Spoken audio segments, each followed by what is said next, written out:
Maria loved Saturday mornings. During these hours, the house, flooded with soft, subdued light, breathed peace and quiet. The husband and daughter were still asleep, and only the steady ticking of the wall clock and the muffled hum of the washing machine reminded them that the day had already begun. The woman was leisurely arranging freshly ironed linen on the shelves, enjoying rare moments of privacy. Her movements were unhurried, her thoughts flowed smoothly, without fuss, and it seemed that nothing could disrupt this harmony. However, the calmness was deceptive.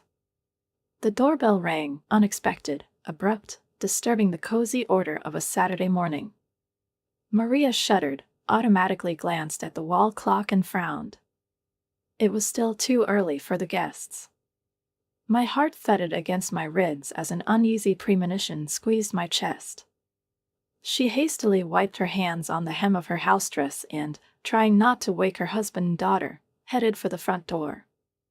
When the lock clicked and the door slowly swung open, Maria froze in amazement. Anna, her mother-in-law, was standing on the threshold. Tall, slender, with a perfectly coiffed hairstyle and a look that combined cold determination and hidden triumph, she resembled an actress from an old Soviet movie. But the most striking thing was not her appearance, but the two large suitcases that she placed next to her.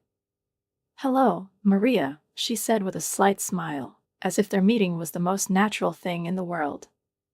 Maria swallowed, feeling an icy chill run down her spine. "Hello," she answered confusedly, automatically stepping back, clearing the passage. "And you? From the trip?" "You could say that," my mother-in-law nodded vaguely, easily crossing the threshold and glancing around the hallway, assessing the situation. "I decided to stay with you." Maria heard these words, but it was as if their meaning did not immediately sink into her consciousness. She blinked, looking incredulously from the suitcases to the woman, who continued to take off her gloves with a straight face. "How to live? What is it?" she asked, struggling to find the words. Usually, Anna smiled wider, although there was a subtle hint of mockery in her eyes. "I sold the apartment. I decided it was time for a change of scenery. And you will probably be pleased if there is another hostess in the house." Maria felt her throat go dry. Objections were on the tip of my tongue, but they stuck in the air, unable to find a way out. She knew her mother-in-law, calm, domineering, used to keeping everything under control. If she has decided something, it means that it is already a fait accompli. "But you didn't say you were going to sell the apartment," Maria finally managed, trying to make sense of what was happening. My dear, sometimes in life you need to act decisively without looking back," Anna sighed, unbuttoning her raincoat and casually hanging it on a hook. "Moreover, I couldn't live alone forever. I need my family, my friends, and the warmth of my family. You don't mind, do you?" At that moment, sleepy footsteps were heard from the bedroom, and Mark, her husband, appeared on the threshold of the hallway, dressed in a t-shirt and sweatpants, with disheveled hair and an expression of sleepy bewilderment on his face. He looked from Maria to the suitcases, then to his mother, and, frowning, wearily passed his hand over his face. "Mom?" His voice sounded hoarse, as if he hadn't fully woken up yet and couldn't believe what he was seeing. "My son." Anna instantly transformed, spreading her arms as if she was going to embrace him. "What a joy, finally we will be together again." Maria glanced at her husband, hoping that he would say something that would put everything in its place, but Mark just stared at his mother in shock, obviously as shocked by her sudden appearance as she was. At that moment, Maria realized that the quiet Saturday was over. A new chapter of her life was beginning in her house, full of challenges. The house, which yesterday was filled with the usual comfort and regularity, began to change from the very first morning after Anna's unexpected appearance.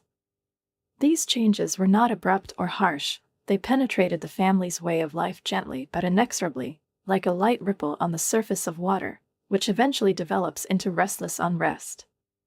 Maria woke up a little earlier than usual, and her first feeling was a strange uneasiness, like a premonition of something inevitable. There was a subtle aroma of freshly brewed coffee in the air, unusual for this early hour, since she was usually the one who got up first to make breakfast. The woman got up, put on a robe and went to the kitchen, where she was greeted by a painting that made her pause for a moment on the threshold. Anna was standing at the stove, deftly stirring something in a saucepan with a spoon. Sliced bread and cheese were already laid out on the table, and a plate of pancakes was in the center. Thin streams of steam rose from hot tea in porcelain cups. Everything looked perfect, thought out, but it was precisely in this ideality that there was a certain strangeness, an invasion of the usual order that had developed over the years in their family. "Oh, Maria, good morning." My mother-in-law greeted me with a smile, lightly, as if they had lived like this for many years. "I decided to help you a little. I hope you don't mind." Maria slowly approached the table, still trying to realize that she hadn't just dreamed last night. She glanced at her husband, who was already sitting at the table, clearly embarrassed, but trying not to show it. Mark picked up a cup of tea and, avoiding her gaze, muttered briefly, "Mom cooks very well." Maria felt something tighten inside, but she just nodded, sat down at the table and forced herself to smile. "Of course, it's very nice of you, Anna, but I'm used to making breakfast for the family myself."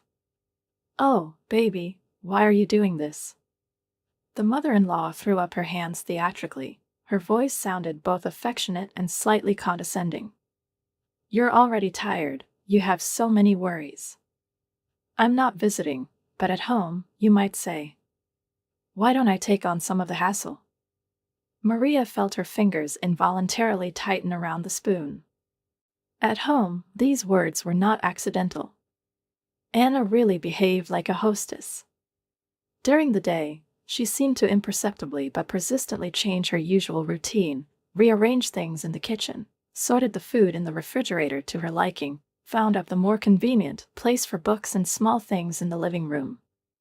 Even the cushions on the sofa seemed to be lying somehow differently now, not the way Maria was used to. But what struck her most was when, in the evening, returning from her daughter's room, where she was reading Julia a fairy tale before going to bed, she discovered that their bedroom had undergone sudden changes. The bedspread was replaced with a lighter one, the curtains were pulled aside, and a vase of dried flowers appeared on the bedside table. "Have you gone to bed yet?" Her mother-in-law's voice rang out, and Maria turned around sharply. Anna stood in the doorway with her arms folded. Her gaze was completely innocent, but there was something probingly expectant in it. "And what is it?" Maria gestured towards the bedspread. "Oh, well, honey, I just decided to freshen things up a little," she replied with a light laugh. "That dark plaid looked too gloomy, and it makes the room feel light, don't you agree?" Maria barely held back a deep breath. "I like the way it was," she said in a flat voice, trying to keep her composure. The mother-in-law shrugged her shoulders and pretended not to notice the tension in her voice. "Well, it's just a blanket, you can always change it back." But Maria knew it wasn't about the bedspread. It was a subtle, barely noticeable, but nevertheless tangible step toward subordinating space to someone else's will. She looked around the room once more and realized that for the first time in many years she felt like a stranger in her own home. The next morning, when she returned from a walk with her daughter, a new surprise awaited her. The kitchen shelves were dismantled, pots and pans were now in other places, spices were neatly lined up on the top shelf, and instead of the usual kitchen towels, brand new ones with a floral pattern hung. Maria couldn't even speak right away, just stood there and stared at this renovated kitchen, feeling irritation building in her chest. "Well, do you like it?" My mother-in-law's pleased voice rang out. Maria turned around. Anna stood in the doorway, holding a cup of tea in her hands, and her face expressed such genuine satisfaction that Maria suddenly realized that her boundaries would blur until she set the limit herself. "I wanted to talk to you," she said, looking straight into her mother-in-law's eyes. Anna raised an eyebrow slightly, but immediately softened her expression. Of course, honey. About what? Maria took a deep breath. About our house. About our habits. About the boundaries. For a moment, a shadow of something like a grin flashed in Anna's eyes, but it immediately disappeared behind a mask of polite attention. Well, I'm listening, she said. Maria felt her heart beating faster, but she wasn't going to back down. She knew that if she didn't identify her place now, it would be too late later. Maria felt that her words, spoken with such firmness yesterday, had made absolutely no impression on her mother-in-law. Perhaps Anna listened to her only out of politeness, maybe even took note, but she was clearly not going to admit her mistakes or even back down. There was no doubt about it from the very morning, when Maria entered the kitchen and saw that her favorite glass vase with daisies, which Julia had placed on the windowsill last night, had disappeared without a trace, and in its place stood an artificial orchid in a pot, new, expensive, but completely lifeless. "Where's the vase?" Maria asked, not even hiding her annoyance. Anna, sitting at the table with a cup of coffee in her hands, looked up at her, full of benevolent innocence. "Oh, that one? Well, I thought glass was too fragile, especially in a house with a child. It seemed reasonable to put her away." "Where's farther away?" "Into the storeroom. She'll be safer there." Maria clenched her fingers into a fist, barely restraining the urge to immediately go get the vase and return it to its place, but, taking a deep breath, she said only one thing.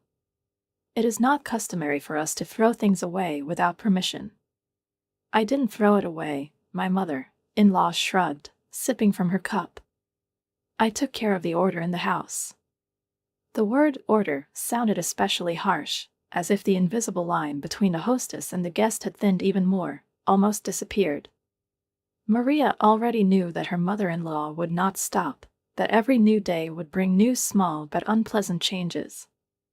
And the scariest thing was not that things were rearranged, not that the wallpaper and bedspreads were changed, not even that her habits and preferences were not taken into account, but that Anna gradually began to make her own adjustments to their family relations. She intervened in conversations, especially when it came to Julia, gave unobtrusive but categorical parenting advice, and sometimes even allowed herself to make remarks. "You're too soft with her," she said, when Maria let her daughter sit over a book for a while before going to bed. "The child needs a strict regime, otherwise there will be no discipline. At your age, I didn't allow myself to be lazy anymore," it sounded like when Maria sat down with a cup of tea in front of the TV, after a tiring day, allowing herself a few minutes of rest.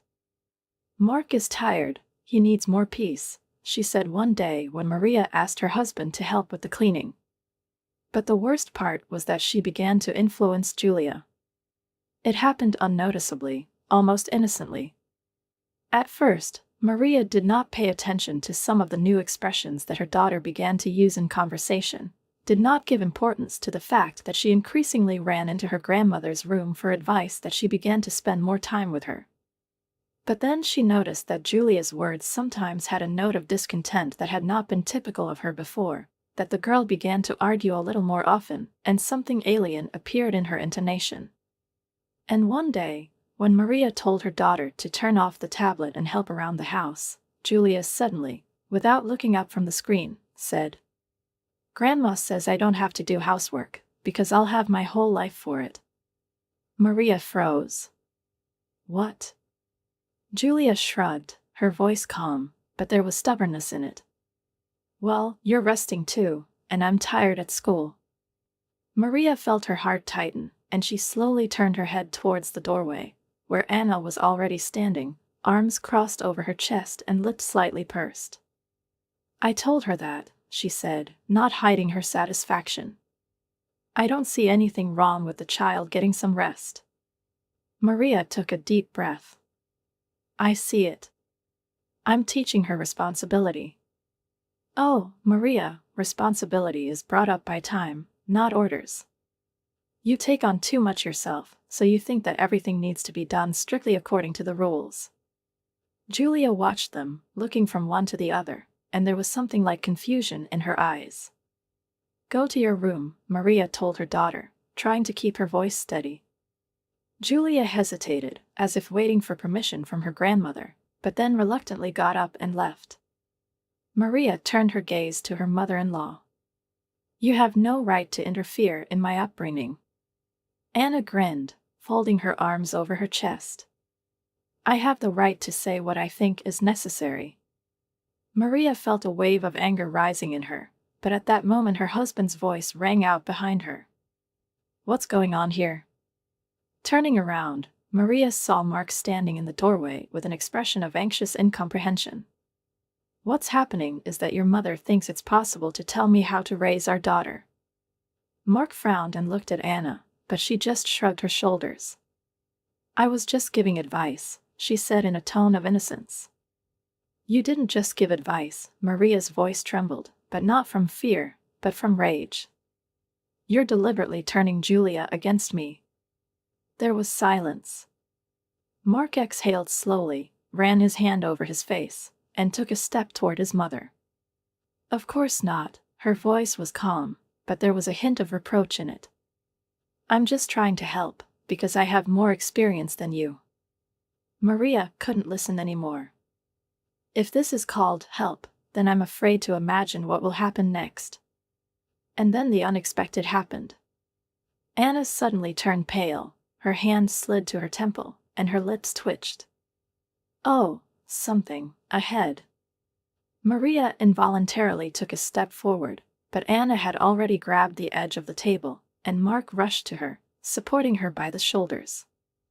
"Mom, what's wrong with you?"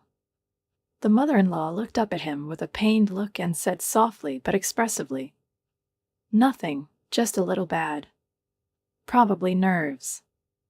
Maria stood silently, pursing her lips.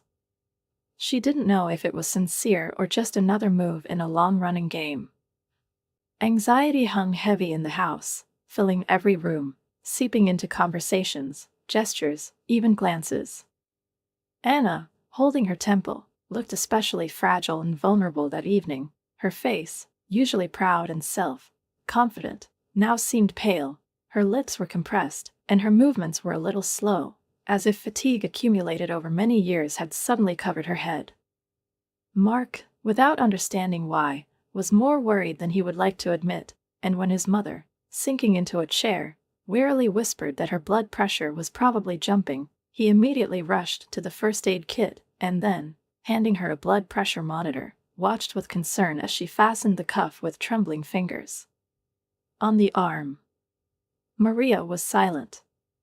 She stood at the window, clasping her hands in a lock, and looked into the darkness, where in the distance, behind the thin branches of poplars, a light was burning steadily in one of the neighboring houses. Someone else's life. Someone else's life. A foreign world that is not invaded without demand, is not reshaped for itself, is not filled with other people's roles. What about them? They seemed to have no boundaries anymore, and the scariest thing was that no one but her saw this blurriness. No one but her felt how step by step their house was no longer theirs. 130 to 90, Mark said softly, looking at the blood pressure monitor screen, and relief sounded in his voice. Not critical, but still a little high. "Mom, maybe you should lie down." Anna nodded softly, as if she had submitted to the will of circumstances, and there was so much fatigue in her movements that even Maria, knowing how skillfully she could play weakness, doubted her own suspicions for a moment. Mark helped his mother up, and, putting his arm around her shoulders, led her into the guest room, while Maria remained standing by the window, feeling tension building up in her, ready to spill out into either anger, despair, or a quiet, suppressed scream.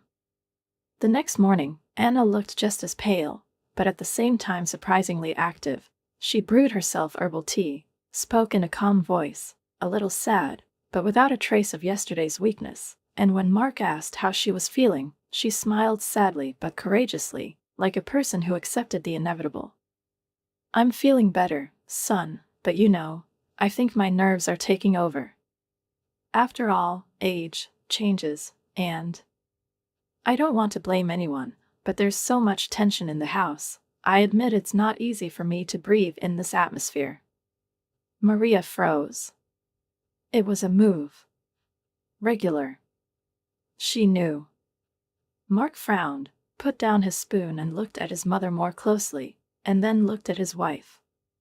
"We're all tired," he said carefully, clearly trying not to take sides, but still there was a note of doubt in his voice. And at that moment, something happened that changed everything.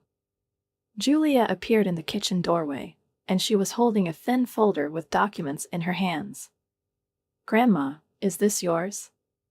"What is it?" she asked, handing it to Anna. Maria saw her mother-in-law's face change for a moment as she reached for the folder too quickly, as her lips tightened, but before she could say anything, Julia turned to her father and added, "She was under the chair. She must have fallen when Grandma was sitting here yesterday." Maria watched as her mother-in-law carefully clutched the folder to her chest, as if it were a valuable trophy, as her eyes narrowed slightly, as her breathing slowed down. "What is it?" Mark asked calmly. Anna hesitated, but now it was too late. Maria knew that here, now, at this very moment, the truth must finally come out. "It's mine, just some papers," her mother-in-law replied, but her voice sounded too steady, too calm for it to be true. Maria took a step forward. "Show me." Anna clutched the folder tighter. "It's personal. You sold the apartment, but you still haven't told me where the money went." Maria's voice was calm, but there was urgency in it. "Can you explain?" Mark slowly turned his gaze to his mother. "Mom?" There was silence in the kitchen for a second or two, but then, as if sensing that there was no point in pretending anymore, Anna sighed, as if tired of her own game, and reluctantly released her fingers, letting the folder fall to the table. Maria quickly opened it, ran her eyes over the documents and felt everything go cold inside. Purchase and sale agreement. But not her old apartment, but other real estate. "You bought an apartment," she said slowly, and her voice didn't sound accusatory, but rather shocked. Mark frowned. "So, you're not homeless?" "No," Anna sighed, sitting down on a chair and looking down. Maria clutched the documents in her hands, feeling anger rising in her. "And you chose to tell us that you have nowhere to live, move here, create conflict, interfere in our lives, arrange everything here to your liking, but in fact all this time you had your own corner?" "Not exactly," the mother-in-law replied softly, but there was no longer the same confidence in her voice. "Then explain exactly how," Maria interrupted sharply. Anna shrugged her shoulders, but now there was no arrogance in her gaze, only a kind of tired, bitter thoughtfulness. "I didn't want to be alone." Her voice sounded almost shaky. "I didn't just need a new apartment, I needed a family." Mark leaned back in his chair, running his hand over his face. "Mom, why didn't you tell me right away?" "Because I knew you'd tell me to live separately," my mother-in-law smiled bitterly. "And I wanted to feel that someone else needed me." Maria looked at her and didn't know what to feel. She was angry, she was offended, but deep down she understood. Yes, this woman was manipulating. Yes, she violated the boundaries of their family. Yes, she was trying to subjugate everything to herself. But not because she needed control or power, but because she was afraid of loneliness. There was silence in the room. Mark was silent. Julia stood in the doorway with a confused expression on her face, and Maria suddenly felt that this was the first time in all her time that she truly saw her mother-in-law, not as an enemy, not as a rival, but as just a woman who was afraid to remain unnecessary. After the truth was revealed, the tension did not seem to disappear, but hung in the air like a thick, viscous cloud, through which it was difficult to breathe, difficult to speak, difficult even to be with each other in the same space. Maria felt it with every cell of her body, especially in those moments when her gaze accidentally met her mother-in-law's eyes, which now lacked the former arrogance. There was no hidden triumph with which she had previously made her inconspicuous but precise blows, but there was only fatigue, bitterness, and something like shame, although Maria couldn't say for sure if Anna was acting out this feeling as skillfully as she was acting out her weakness. Mark was silent all evening, sitting in the living room, staring blankly at one point, and seemed to be trying to make sense of everything that had happened. But Maria saw that his restraint was just an appearance, that there was a storm inside him, and she did not know which way his emotions would turn, in an attempt to justify his mother or anger for her lies. Julia, sensing that something had changed in the house, that now the conversations of adults were filled with hidden tension, and their looks spoke more than words, did not leave her mother's side all evening, quietly clung to her hand, did not ask questions, but understood with her childish instinct. Something had happened, something important, something that can change their lives. Maria lay awake and listened to the bed creak slowly and steadily in the next room, heard her mother-in-law awake, tossing and turning, sighing, and there was something in these sounds that did not allow her to feel relief that the truth had been revealed. The next morning, at breakfast, everyone avoided each other's eyes, and when Mark finally spoke, his voice sounded with that restrained firmness that Maria rarely heard, but always understood that if he spoke in that tone, it meant that his decision was already final. "Mom," he said, putting down his cup of tea, "you're moving into your apartment." Anna did not look up. "Yes, of course." Maria was surprised, not at the protest, not at the attempt to object, but at how quickly she agreed, and this submission caused her a strange, ambivalent feeling. On the one hand, she wanted to see at least a drop of sincere remorse in this, and on the other, she was afraid to admit the thought that her mother-in-law would give up so easily. "I'll help with the relocation," Mark continued. Anna just nodded.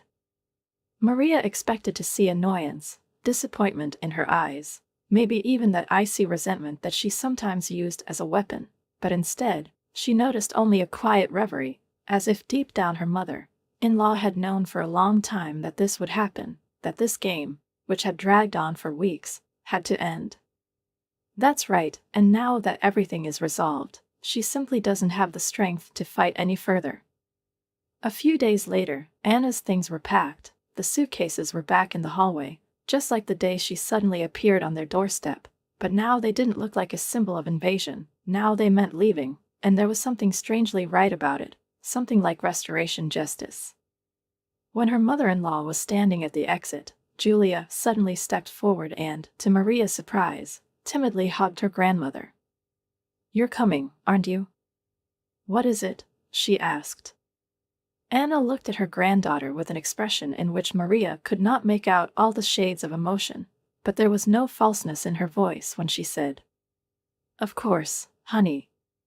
Mark took out the last bags, closed the door behind his mother, and the house became quiet, too quiet, like after a long thunderstorm, when the air is still saturated with moisture, but the warmth is already beginning to return.